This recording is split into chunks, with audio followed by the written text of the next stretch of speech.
right, so as promised, here we are answering questions from Instagram. We're just gonna go rapid fire on this. Welcome to our little basement apartment.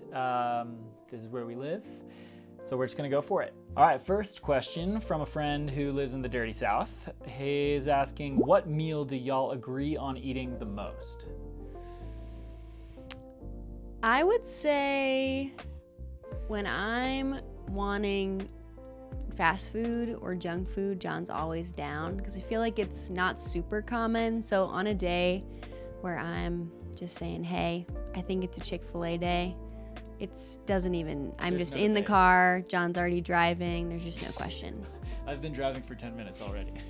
That's my answer. I was gonna say lunch. I just feel like you really like breakfast and sometimes I'll skip dinner, but both of us really get down for lunch. I know that's kind of broader category, but avocado toast. Yes. It's a big one we eat for lunch like most days. We can't stop eating avocado toast. It's a problem. Yeah, that's a big one. All right, next question. If you could speak to the younger yous before y'all started dating, what would you say? I would say stay open and have more just openness and grace for both your own story of romance and other people's. I feel like when I was younger, I was very against the getting married young thing, and kind of judgmental towards people that did. And then when I found myself in that situation, I kind of understood, like, wait, you kind of just meet your person when you meet them, whether that's in your 30s, 40s, or in your teens. I mean, I've been with John since I was 19, met him when I was 18. So yeah, I would say just be soft and stay open, because when you meet your person, you meet your person, and it's just different for everyone. That's what I would say. Yeah, that's good. I 100% agree with that. I would also say, specifically for me, I just needed to hear that it wasn't like a moralized thing to not know if you were gonna get married or not, to not know like the outcome of the whole dating thing. Cause I feel like I just felt bad for a long time of like not knowing how committed I was. And that's just a tough thing in a relationship, to communicate and to figure out in general. And I wish I could go back and just tell myself like, hey, it's like gonna be okay no matter what, and you're okay and you're good no matter what. You don't have to like feel bad because you don't have the answer you wish you already had yet. And eventually you did figure it out. And I did figure it out, which is good. Okay, next one is fave thing about being married to the other person. This is a cute one. You go first. Oof, there's so many. I would say just the courage that you have in life when you have another person in it with you. I think just like when you're insecure and when you're feeling scared about something, it feels a lot worse when you're just by yourself and you don't feel like there's someone who's like fully bought into you, fully committed. And just in general, like in a committed relationship, I would say that's the number one thing, is just feeling like I know someone's always going to be in my court. I know someone's always going to be looking out for me. And at the end of the day, even if no one else chooses me, I got one person to choose me, which is great. And I'm choosing one other person. I would say for me, favorite thing, this is kind of it sounds sad in a way, but almost coming as someone who came into the relationship, if you're familiar with attachment styles, with more of an anxious attachment style, I think being married has just provided that security of not feeling as like my nervous system isn't as activated when we fight, because my brain isn't like, oh, if we fight, he's gonna leave, or like he's just gonna quit. Because I think, yeah, having that commitment behind it, you know, people are different. Some people choose marriage, some people don't. But at least for me, having that commitment of, I know we're gonna have hard days, but he's not just gonna break up with me all of a sudden. That would be, I mean, he could, I guess, but it just makes it a little bit tougher for me. That just provided a lot of security. And I think has like healed a lot of my anxious attachment style through that. So hopefully you could heal that without being married. And at least for me, that I feel like within marriage is where I've been able to find more of that healing for myself. Yeah, it's like the fights can get worse, but the stakes are lower. Yeah, exactly. I would say that, yeah. We got, what made y'all want to take the step from friendship to relationship, smiley face? You go first.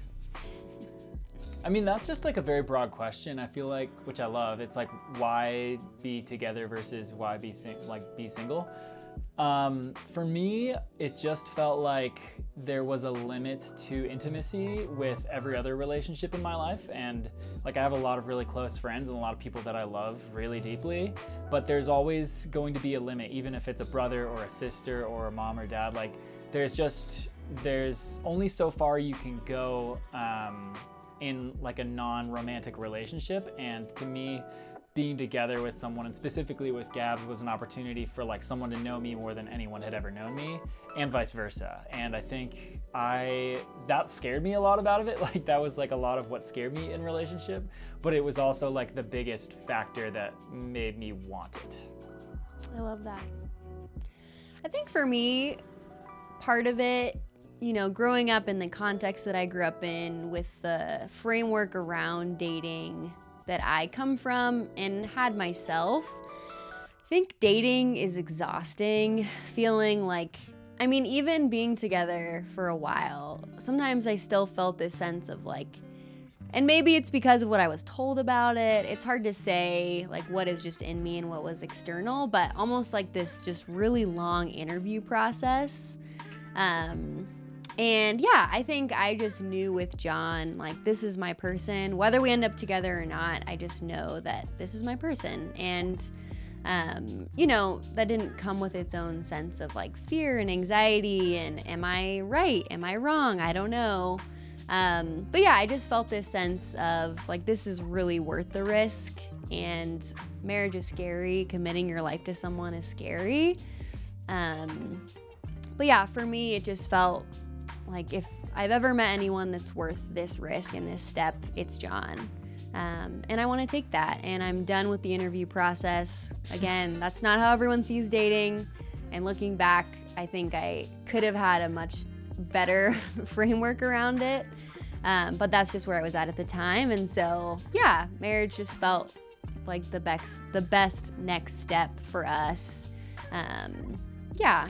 And part of it too, I'll say, like coming from a religious context as well, like living together, sex, all of that is more complicated. Not really sure where we stood on all of that outside of marriage. So not as like a cop-out or to make things easier necessarily, but it just felt organic and like the direction that we wanted to move with the convictions that we had at the time.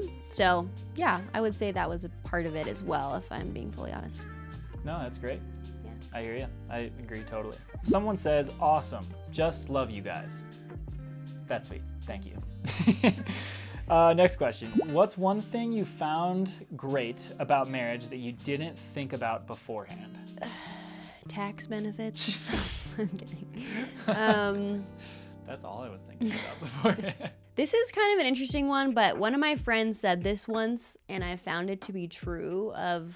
In a way, I found being married almost in some ways, like reignites this like feeling single again in a way. Not in trying to like find a new partner, but dating just takes so much energy of living in separate places, trying to find times to hang out after a long work day amidst homework and school, and just kind of squeezing each other in. And your partner takes so much of that time and focus of like, how are we going to spend time together?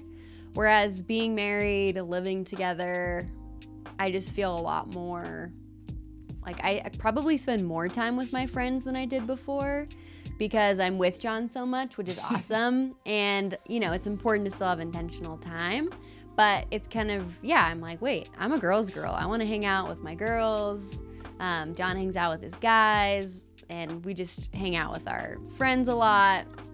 And it's not as much like, if I hang out with this person, then I'm not going to see John for a couple days because we have all these plans conflicting, because I know I'm coming home to him every night. And again, like, some people live together, and that's amazing. But for us, we didn't live together till we got married. So I feel like I didn't really feel that shift until we were married. Yeah. So that's what I would say. Yeah, I totally agree. I would say for me, I feel like I had heard about this in other people's relationships, but kind of forgot that it was a thing.